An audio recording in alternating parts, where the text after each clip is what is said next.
Y saludos para todos, espero que se encuentren muy bien. Recuerden, por favor, compartir, recuerden, por favor, suscribirse al canal, que como ya les he comentado, pues tiene como objetivo fundamentalmente proveer de información a jóvenes estudiantes y a profesionales que se estén iniciando en el tema contable, tributario, gerencial, y que, bueno, de una u otra forma, esta información los puede ayudar, les puede ayudar a fortalecer algunos temas que estén revisando, que estén trabajando. Yo creo que es importante, por supuesto, que podamos compartir información. Voy a hablar, o en este video voy a hablarles acerca de los fundamentos técnicos del tributo, ¿no? Para mí es un tema muy apasionante, muy interesante, que se remonta a aspectos incluso históricos, ¿no? Siempre es conveniente precisar algunos fundamentos técnicos que sirven de soporte para con ello poder entender el manejo de la tributación latinoamericana. Y sobre todo de una nación tan peculiar como la venezolana, que como sabemos han ocurrido muchos elementos, muchos eventos que le han quitado peso a la tributación. De igual forma, pues todo esto está asociado a establecer pues líneas y criterios claros que permitan conocer cómo fue nuestro sistema, cómo es nuestro sistema hoy en día y cómo debe ser nuestro sistema en el futuro, entendiendo que existe una realidad, entendiendo que debemos cambiar una realidad y que el sistema tributario es fundamental, es clave para poder alcanzar éxito como sociedad.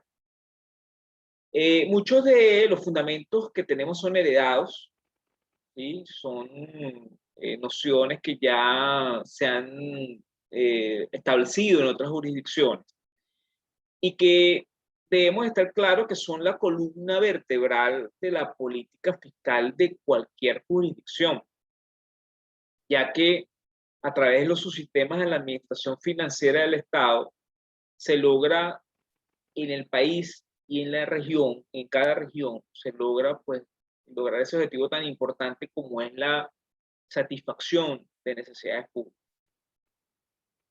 Dentro de la bibliografía siempre hay muchas cosas que uno lee. Una de los pensamientos que más uno discutía en la universidad era, por ejemplo, el caso de Benjamin Franklin, cuando decía que en este mundo no hay nada más seguro que la muerte y los impuestos, cosa que eh, por más incómodo que sea, es la verdad, entendiendo que los sistemas tributarios se remontan más allá de 3000 años antes de Cristo, Egipto, en otras civilizaciones muy antiguas, donde pues la tributación era parte de todo. No en vano, incluso hasta en la Biblia, Jesús claramente dijo que el César lo que es el César y Dios a lo que es de Dios. Entonces, indudablemente, la tributación, aun cuando es un asunto al que no escapamos y que pudiésemos decir, wow, esto es un tema dramático, bueno, la verdad es que es parte de las civilizaciones, es parte de tratar de conseguir ese equilibrio entre la satisfacción de las necesidades públicas y los intereses individuales. Entonces, es claro, cuando el expresidente George Bush prometió en el 88 que eliminaría los impuestos, demostró que esas expectativas, ese tipo de comentarios podían mover los cimientos de la sociedad. Cada vez que ha ocurrido ese tipo de asuntos donde incluso George Bush, hijo, también cuando la grave crisis inmobiliaria del 2007, 2008 en los Estados Unidos también hizo algún tipo de aseveraciones de ese tipo involucrando el sistema tributario, y eso de una u otra forma mueve esa fibra de las personas y hace que diga, oye, me suena bien, me suena bien.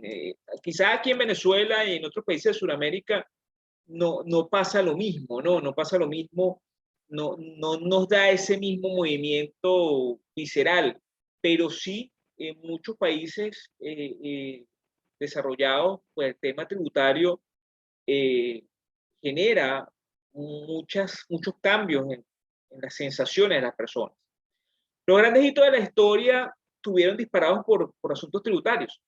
Fíjense que tenemos en 1215, en el caso de Inglaterra, hubieron disparadores tributarios importantes. En la Revolución Francesa en 1789, el motín del té de Boston en 1773, la guerra de independencia de los Estados Unidos. Siempre allí hubieron temas importantes que estuvieron asociados a asuntos tributarios. Venezuela y su relación con España en esa época colonial también tuvo disparadores de carácter tributario, ya que de una u otra forma los venezolanos veían incómodo el hecho de tener que pagar prendas, pagar tributos, pagar obligaciones a la corona española. Entonces, los hitos de la tributación cambian perspectivas, cambian asuntos graves, cambian, muestran más la desigualdad, pero son disparadores importantes porque ningún país puede sobrevivir sin tener un sistema tributario que sea sólido. Es imposible vivir en una jurisdicción donde no exista un sistema tributario. El gran reto es lograr que esos sistemas tributarios persigan la distribución equitativa de los ingresos y logren satisfacer necesidades actuales y futuras, un criterio bien apegado a la sostenibilidad. La esencia del tributo es gravar una conducta que previamente haya sido identificada o tipificada como tal. Es decir, que todos como ciudadanos estamos claros de que si nosotros hacemos una actuación que está previamente identificada como un evento que puede generar la obligación tributaria, pues al hacerlo, al hacer esa actividad, pues automáticamente debemos estar conscientes de que eso va a generar una obligación tributaria. Si yo hago una actividad comercial, si yo vendo algo, si presto un servicio, yo debo estar consciente de que esa obligación genera un impacto de carácter tributario, tanto para personas naturales como para personas jurídicas. Así que no es un asunto que no estoy informado, yo no sabía, pues me agarraron fuera de base de que si yo vendía algo yo tenía que pagar un impuesto. Pues no, es la verdad. Cada acción que nosotros cometemos eh, debe tener una obligación de carácter tributario. Ahora bien, los sistemas tributarios tienen que procurar que no existan desviaciones, no existan situaciones que más bien afecten a los contribuyentes. En algunas jurisdicciones pareciese que los accionistas de las corporaciones terminan a veces pagando hasta 2 veces el impuesto.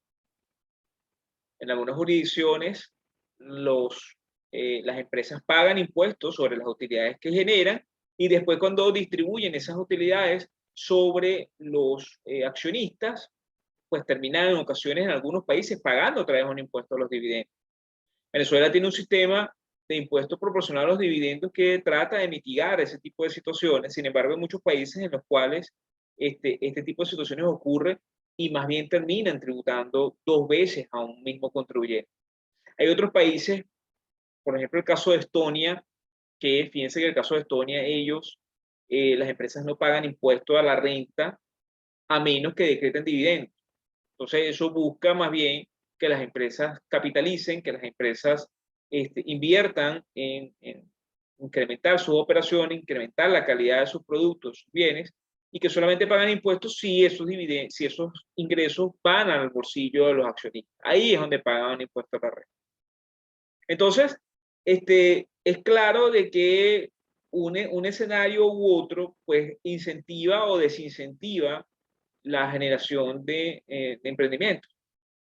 Según datos de Doing Business, las jurisdicciones que han sido más exitosas, como por ejemplo el caso de Nueva Zelanda en el año 2020, un año por supuesto emblemático, uno de los grandes asuntos fue la simplificación de la creación de empresas y la simplificación del sistema tributario. Mirar el funcionamiento del sistema tributario debe ser como ver un reloj totalmente sincronizado. Todo debe ser simplificado de cara a la gerencia, de cara al contribuyente, de cara a los trabajadores.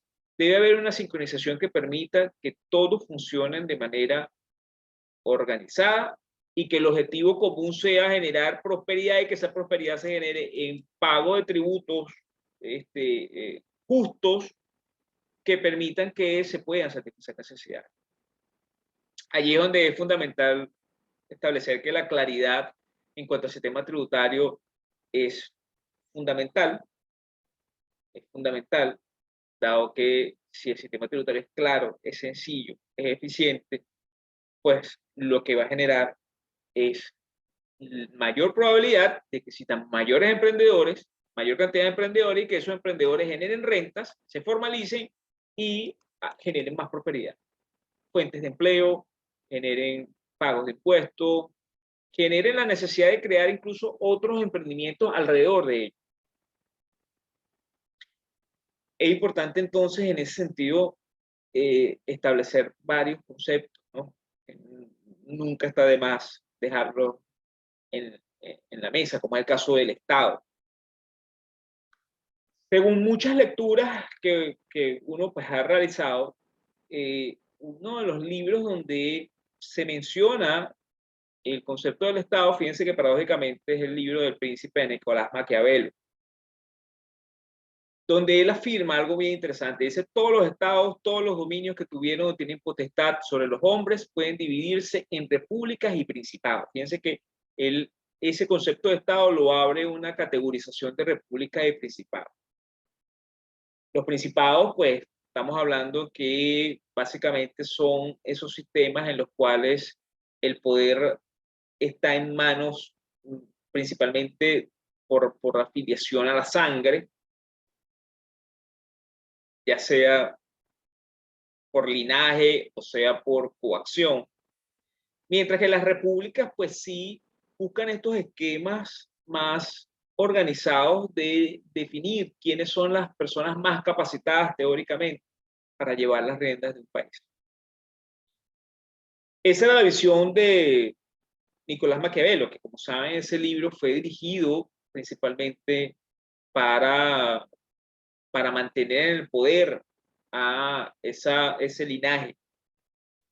Por supuesto, tenemos otras definiciones un poco más románticas, como el caso de Cicerón, que básicamente él decía que el Estado eran hombres ligados bajo un esquema legal que además de ser conveniente para ellos, debería generar un bien común. Es decir, si nosotros somos Estado, somos parte del Estado, es porque se generan unas condiciones que hacen que pues sea agradable vivir juntos bajo este paraguas. Por otro lado, tenemos al provocativo Karl Marx, que por supuesto su definición era un poco más dramática. Él, parafraseándolo, consideraba que el Estado no está fundamentado en la razón de las partes, sino en la fuerza de una de ellas. Entonces, fíjense la visión más autocrática, más fuerte de lo que es la visión de Estado, y muchos pudiesen sentirse identificados con esa visión injusta, poco ética e incluso discriminatoria de lo que es la concepción de un Estado. Y tenemos el Estado desde una perspectiva más moderna, que básicamente es una organización política que proporciona a los habitantes soberanía e independencia ante otros estados por medio de la integración de sus ciudadanos en un espacio geográfico, en una frontera, dentro de una frontera, determinado y delimitado todo con una alta perspectiva legal, y por supuesto de allí salen toda una serie de asuntos económicos, políticos y sociales que están implícitos en ese proceso de conformación del Estado. ¿Sí? Es difícil, por supuesto, definirlo. Hay muchas personas que con estas definiciones no se pudiesen sentir eh, del todo claro, del todo, digamos, afines a esas definiciones. Y esas definiciones tienen que ir muy atadas a lo que son las definiciones de gobierno y de nación, entendiendo de que el gobierno pues tiene una visión de corto plazo que puede diferir lamentablemente a la visión de Estado, y el caso de la nación, que es una visión un poco más romántica, que ya incorpora otros elementos culturales. Para que todo esto funcione, para que el Estado funcione de manera eficiente y el gobierno pueda hacer su labor y podamos sentirnos orgullosos de la nación donde estamos, es importante estar claro de lo que es la actividad financiera del Estado, la actividad financiera del sector público. Es sumamente importante. En general, la actividad financiera son todos los medios y fines que interactúan entre sí con el objetivo de intervenir en procesos transaccionales sistémicos desde una perspectiva gubernamental, ¿sí? Donde con ello se busque alcanzar la productividad máxima, una distribución óptima de los recursos y una adecuada y oportuna entrega de una oportuna entrega de esas necesidades o de esos elementos que van a satisfacer necesidades públicas. Entonces, la actividad financiera efectivamente es un flujo de sistemas y subsistemas que interactúan entre sí y que a través de ellos pueden lograr un objetivo que al final es tener un presupuesto, obtener una serie de ingresos, que existan todo un aparataje de controles que puedan identificar que efectivamente esos presupuestos se están cumpliendo, de que esos ingresos se están obteniendo por las vías que son, que el país no se está endeudando de manera desproporcionada y que el presupuesto se mantiene, se logra estabilizar, se logra equilibrar y que con ello se logran satisfacer la mayor cantidad de necesidades públicas a través del gasto público.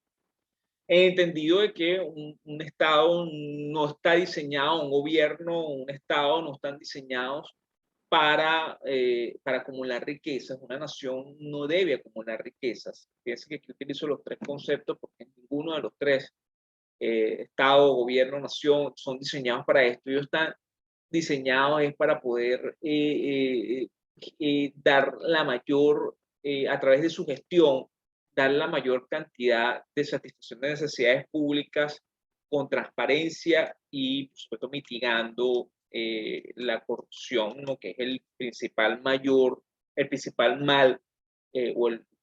que tiene principalmente la sociedad occidental, ¿no? Ni siquiera Sudamérica, es una cuestión que en todos los países occidentales lo vemos muy claro, por decirlo, porque existen métricas, porque existen, digamos, estudios que así eh, lo afirman, ¿no? Entonces, es muy importante, ¿no? Entonces, fíjense que la actividad financiera básicamente se traduce en una serie de entradas y salidas de dinero en la caja del Estado y que eso pues conlleve a, a lograr esos objetivos sociales, económicos y políticos. De acuerdo a algunos autores, la actividad financiera se agrupa en las teorías económicas, políticas y sociales. La primera está basada en el análisis del gasto público como impulsor del consumo de los particulares.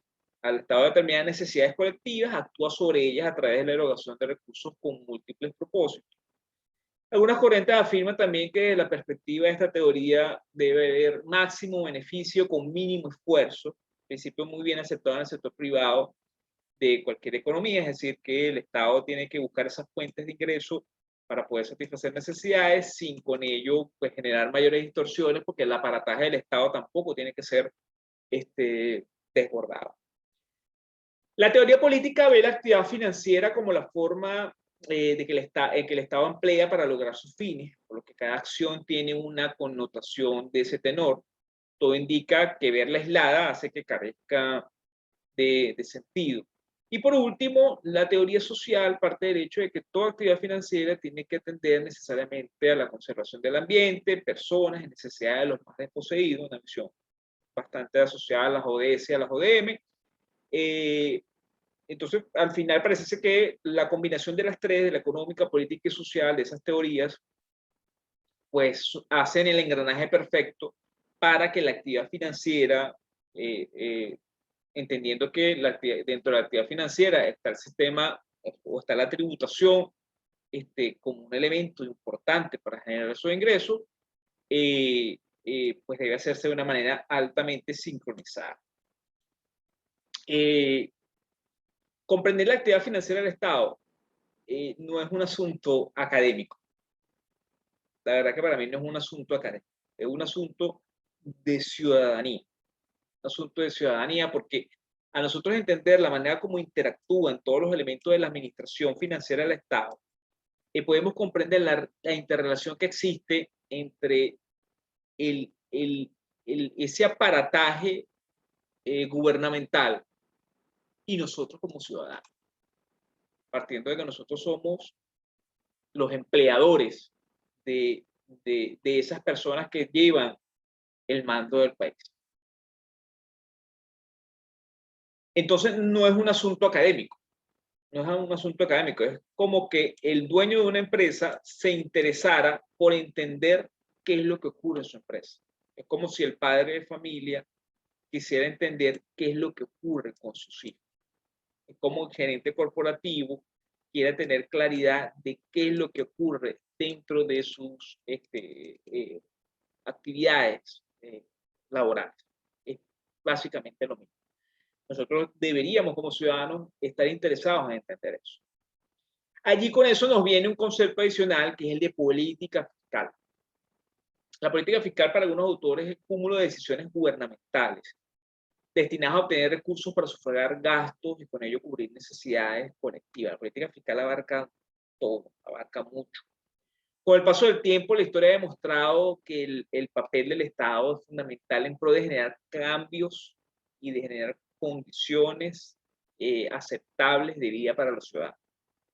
Las políticas fiscales expansivas, restrictivas, etcétera, son acciones que debe efectuar el Estado con el objetivo de poder estabilizar la jurisdicción y con ello garantizar con esas decisiones la mejor calidad de vida entre esas personas y entre ellos, entre nosotros como ciudadanos y nosotros para con el Estado y para con el entorno, el contexto. Esto nos hace pues llegar a la conclusión de que muchas veces las políticas fiscales, la mayor cantidad de veces las políticas fiscales van lamentablemente no direccionadas a una visión de Estado a largo plazo, sino las políticas fiscales muchas van dirigidas a las creencias, a los conocimientos, a la escala de valores, a la perspectiva de las personas que estén en un gobierno en un momento particular. Eso hace que sea peligroso. Sea peligroso porque muchas veces las políticas fiscales no son una visión de largo plazo de Estado, sino son visiones de corto plazo de un gobierno. Por eso que muchas veces cuando uno dice el Estado no sirve, el gobierno no sirve, hay que tener cuidado de qué exactamente a quién vamos dirigiendo esa crítica, porque probablemente tal como está concebido el Estado, si sea lo suficientemente eficiente como para poder lograr condiciones y el que está generando la distorsión es el gobierno que está en el momento en el gobierno, en el poder.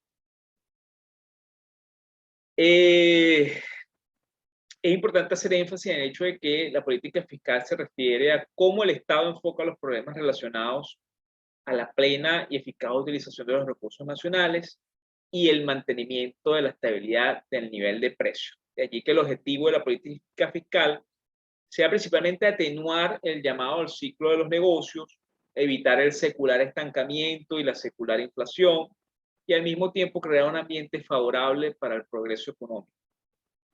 Por tanto, los problemas financieros que se plantean son parcialmente monetarios, relacionados con los impuestos, con la deuda pública, con el gasto público.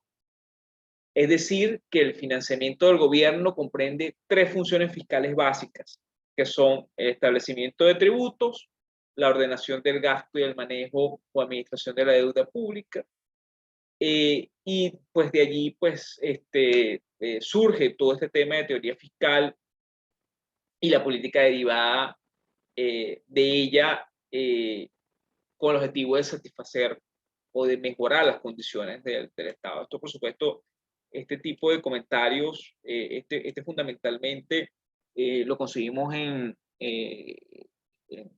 la literatura, y, por supuesto, bueno, lo que busca es fundamentalmente darnos una visión general de lo que debería ser la política fiscal. Y allí irrumpe lo que es el sistema tributario, que el sistema tributario, pues, es el brazo operador de muchos de estos elementos de la actividad financiera del sector público y del sistema tributario en sí mismo, y que básicamente el sistema tributario está constituido por todo un conjunto de tributos y que están vigentes en una época determinada, y cómo ellos persiguen o están creados para perseguir pues mejoras sustanciales en la generación de ingresos que terminen siendo suficientes para poder satisfacer necesidades públicas. No es cualquier cosa, cada sistema tributario es distinto, ¿sí? Puede haber sistemas tributarios que preleen la recaudación sobre la generación de más emprendimientos. Hay sistemas tributarios que prelan más la generación de emprendimientos que la recaudación. Cada uno tiene sus características muy particulares. Lo importante es que esos sistemas tributarios eviten, en la medida de lo posible, tener niveles de presión tributaria tales que desincentiven la creación de nuevos emprendimientos. En general, todos los sistemas tributarios al menos deberían atender la capacidad contributiva de los contribuyentes, deberían ser progresivos, es decir, que entiendan que todos no somos iguales, aun cuando sí debemos ser vistos por la ley de forma apropiada. Se debe proteger la economía, deben ser eficientes en la recaudación, deben partir de los principios claves como la generalidad del tributo, la igualdad, la no aplicación retroactiva de normas que afecten a los contribuyentes, deben estar amparados en un sistema de legalidad que sea la columna vertebral de ese sistema, y en general deben diseñarse en el entendido de que no deben ser un elemento que distraiga la operatividad de un negocio. Es imposible que un sistema tributario distraiga a los contribuyentes acerca de qué deben hacer. Por supuesto, eso se une a otros elementos también muy importantes como la transparencia y la simplicidad. Es absurdo que los sistemas tributarios hoy en día sean complicados, sean entrevesados, sean difíciles de entender, de digerir. Eso es terrible, porque de una u otra forma lo que hace es encarecer, elevar los costos de las empresas. Hoy en día, en el caso venezolano, un sujeto pasivo especial, pues debe hacer tantas actividades que esas actividades requieren esfuerzos adicionales, y esos esfuerzos adicionales terminan siendo más dinero que debe desembolsar la compañía. Ya desde la época de Adam Smith, quien es el padre de la economía moderna, se entendía que la tributación debía cumplir con una serie de reglas básicas que aún hoy están muy, pero muy vigentes. Este personaje consideraba que las personas deben contribuir en proporción a su renta, los impuestos deben ser ciertos, no arbitrarios, y el momento y la forma de pago deben ser claros para todos. Deben llegar en el momento oportuno y no deben costar más de lo necesario, tanto para el ciudadano, que termine descapitalizándose por cumplir una obligación, ni tampoco para el Estado, es decir, que tenga que tener un aparataje muy grande, muy costoso, para poder cumplir con su trabajo. Jean-Baptiste Colbert, él decía que el arte de la tributación consiste en desplumar al ganso, consiguiendo la mayor cantidad de plumas o el menor número de graznidos. Es una metáfora muy interesante, porque efectivamente la tributación no puede llegar al punto en que destroce al contribuyente.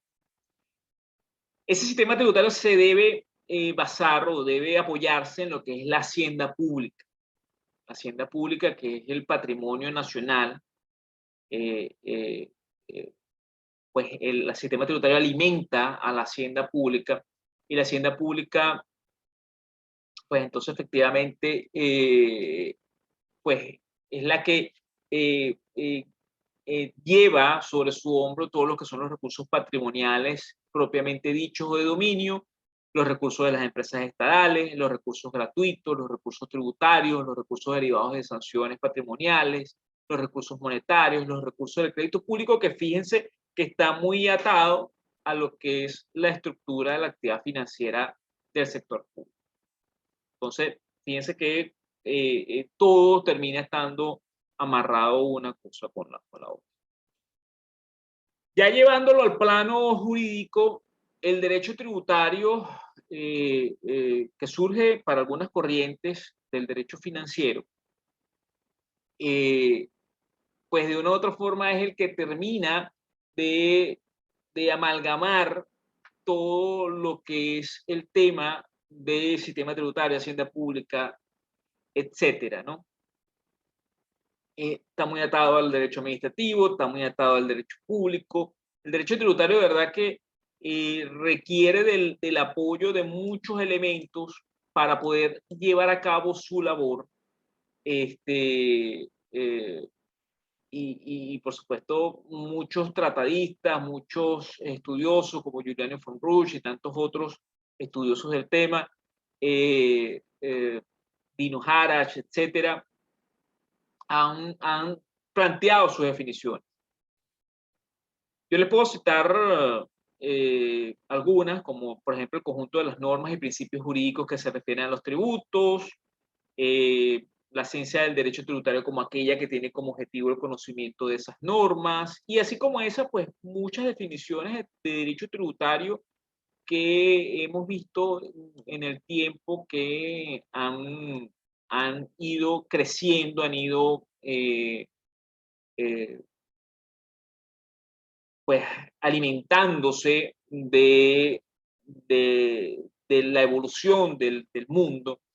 Sin embargo, hay algunos elementos que son comunes cuando uno los agrupa en todas las definiciones. Son, por ejemplo, que el derecho tributario se encarga de analizar todo lo concerniente a la manera que se estudia la obligación tributaria y cómo se extingue, todo lo concerniente a la determinación de los elementos del tributo, lo que incluye, por supuesto, los sujetos de derecho, el objeto, las causas, privilegios, garantías, los procedimientos de cómputo, liquidación y recaudación, todo lo que tiene que ver con la regulación del derecho sancionatorio, muy importante, la resolución de controversias, la delimitación y coordinación de facultades y potestades, el derecho tributario internacional, convenios con otras jurisdicciones, un tema que aquí en Venezuela lamentablemente quedó un poco rezagado, el derecho tributario internacional, también muy desconectados hoy en día, convenios con otras jurisdicciones en general, demarcación de los principios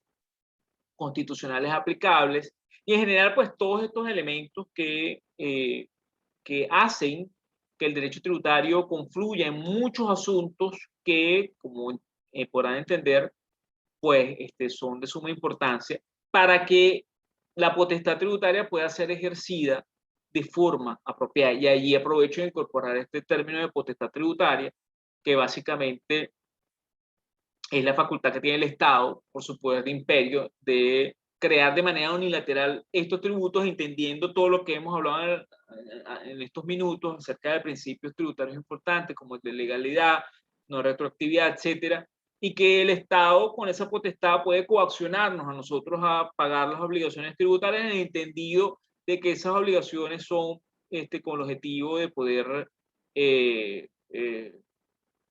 generar satisfacción de necesidades y no una potestad tributaria más como la que veíamos en los países, digamos, eh,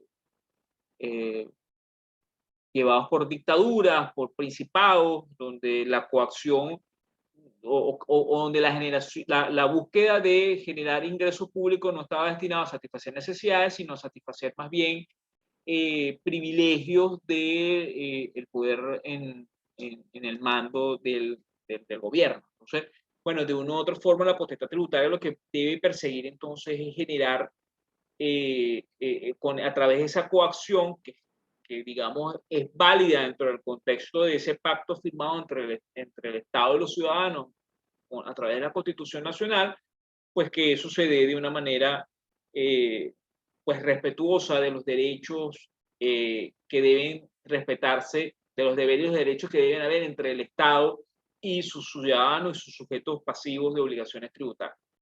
Entonces, evidentemente es un tema extenso, complejo, pero que, insisto, no es un tema fundamentalmente académico, sino es un tema de ciudadanía. Esto es un tema que no solamente debe ir dirigido a personas que se dediquen a los temas contables, tributarios, legales, etcétera, sino es un tema que debe ir dirigido a, pues, a todos los ciudadanos que hacemos vida en el país y en cualquier país, porque lo cierto es que son las reglas de juego generales para poder hacer vida en una jurisdicción. Bueno, espero que este video sirva de ayuda, sobre todo para estudiantes y sobre todo para profesionales que se estén iniciando. Pues los invito a suscribirse, los invito a compartir y bueno, muchos saludos para todos. Bye.